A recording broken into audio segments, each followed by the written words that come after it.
Convido o primeiro secretário para que faça a chamada dos vereadores. Alessandro Braz Rodrigues. Presente. Ângelo Casagrande de Almeida. Presente. Aparecido Donizete Pires Lucas. Presente. Armando Antoniassi Colli. Arnaldo Ribeiro da Silva. Isaías Romualdo. Presente. Mauro César Vitório. Presente. Sebastião dos Reis. No nome legal, sob a proteção divina, declaro aberta a presente sessão. Convido o primeiro secretário para que faça a leitura da ata da sessão ordinária realizada no dia 8 de setembro de 2010.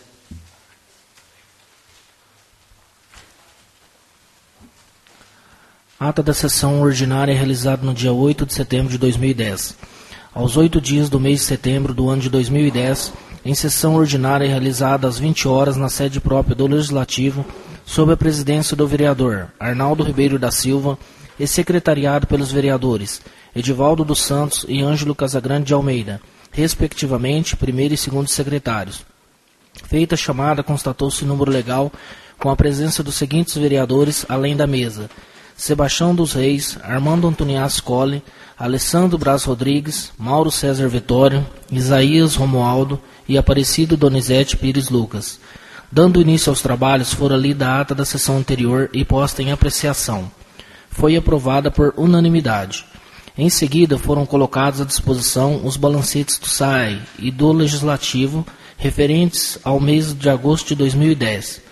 Dando continuidade, foram lidos os ofícios do Executivo em resposta ao Legislativo, números 482 ao 489/2010, momento em que a Presidência comentou as publicações para a contratação de médicos para o município, salientando, porém, a necessidade de revisão dos salários dos referidos profissionais para que haja interesse dos mesmos para trabalhar na cidade.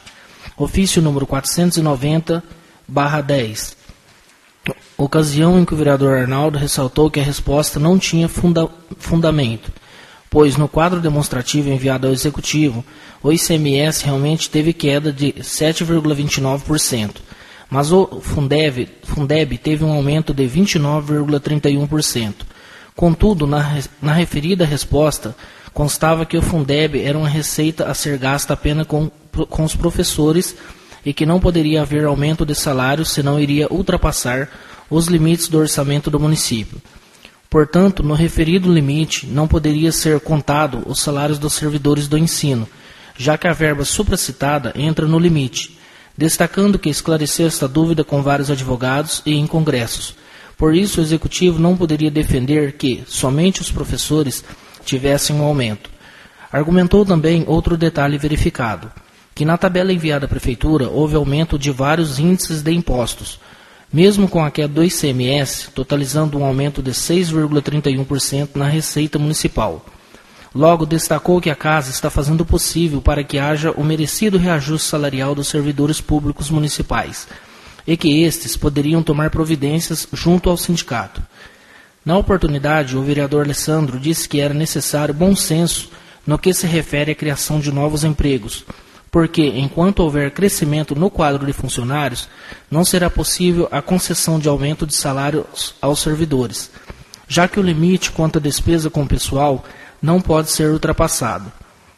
Prosseguindo, foram lidas ainda as respostas número 491 a 495/10 e número 497/10.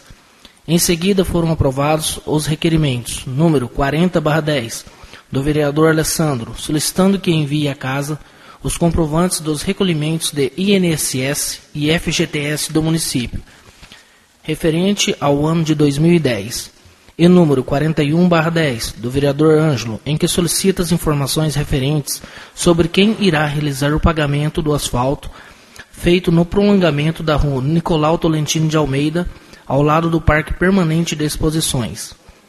Caso o pagamento seja feito pelo município, solicita ainda cópia da licitação para a realização do referido asfaltos e guias. Dando continuidade, foram deferidas as seguintes indicações. Número 74/10, do vereador Alessandro, na qual indica ao Executivo que envie ofício às empresas CTBC Celular e Claro, no sentido de sanar a ineficiência na prestação de serviços de telefonia móvel celular, ocasião em que o autor da proposta explicou que tomou a liberdade de enviar ofício às referidas empresas, devido às várias reclamações. Salientou saber que não tem competência administrativa para exigir que tomem providências, mas não se pode ficar calado diante da situação de caos que se encontra a telefonia móvel da cidade. Por isso, sugeriu ao executivo que colabore e também possa cobrar dessas empresas melhorias nos serviços prestados. Por conseguinte, o presidente frisou que a população tem o direito de solicitar boa qualidade, já que se paga caro pelos serviços de telefonia. Número 75/10, do mesmo vereador, solicitando ao executivo que sejam tomadas providências que especifica em relação ao velório municipal. Ocasião em que o vereador Alessandro comentou que observou que nas dependências do local citado, um detalhe faz toda a diferença, citando como exemplo a necessidade de um chuveiro na sala de necrópsia, pois, caso fosse necessário o uso, seria preciso ir até outra cidade, o que considero um absurdo. Número 76/10, do vereador Aparecido Lucas, solicitando que seja realizado um teste de audição em escolas municipais no início do ano letivo de caráter anual, momento em que o autor da sugestão explanou que a referida solicitação contribuirá ao perfil pedagógico, o que nos leva a pensar nas crianças que têm uma deficiência auditiva leve e não é percebido pelos pais ou professores, prejudicando o aprendizado, pois as crianças com déficit auditivo merecem atenção especial. E número 77/10, do vereador Alessandro, sugerindo que seja enviado à casa projeto de lei adequando a duração do trabalho da assistente social para 30 horas semanais. O autor da indicação mencionou a lei recentemente publicada, reduzindo a jornada de trabalho da assistente social, vedada a redução de salários. Portanto, levando em consideração que os profissionais do nosso município são regidos pela CLT e não por regime estatutário, o município tem que obedecer à lei federal, pois a mudança é necessária para evitar ações trabalhistas ou até mesmo precatórios no futuro. Assim, deve-se adequar a lei municipal à lei federal. Em sequência, foram deliberado o projeto de lei número 139/10, que dispõe sobre abertura de crédito suplementar no valor de R$30 mil e da outras providências. Após a deliberação da matéria, o presidente da Casa a encaminhou às comissões permanentes para manifestação. Ocasião em que o vereador Ângelo, após consulta aos demais membros e havendo concordância, liberou os pareceres às matérias, números 136 e 139/10. Passando-se para a ordem do dia, for aprovado o projeto de lei número 136/10, que dispõe sobre a denominação da sede da terceira idade e do setor noroeste do anel viário do nosso município. Ocasião em que a presidência destacou que procurou saber o porquê da homenagem na denominação da sede da terceira idade. Portanto, constatou ser justa a homenagem com o nome de Olímpio de Freitas Barbosa, uma das pessoas mais atuantes que fazia frente à terceira idade.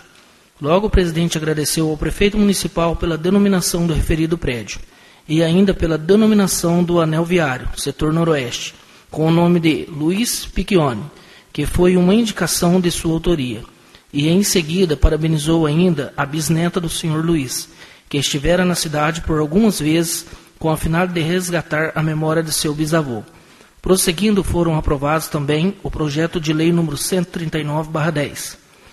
Dada a livre palavra, o vereador Arnaldo manifestou votos de pesar e desejou conforto a toda a família de dona Elza Ferreira Costa Fernandes, sogra do vereador Alessandro, que posteriormente agradeceu à presidência e a todas as pessoas que os ajudaram e apoiaram nos últimos dias, e aos funcionários da Santa Casa, ao Dr. Pedro, a funerária.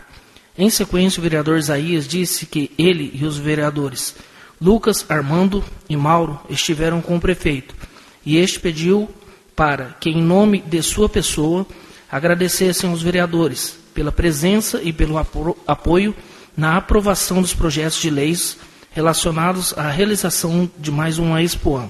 Nada mais havendo, a presidência encerrou a sessão.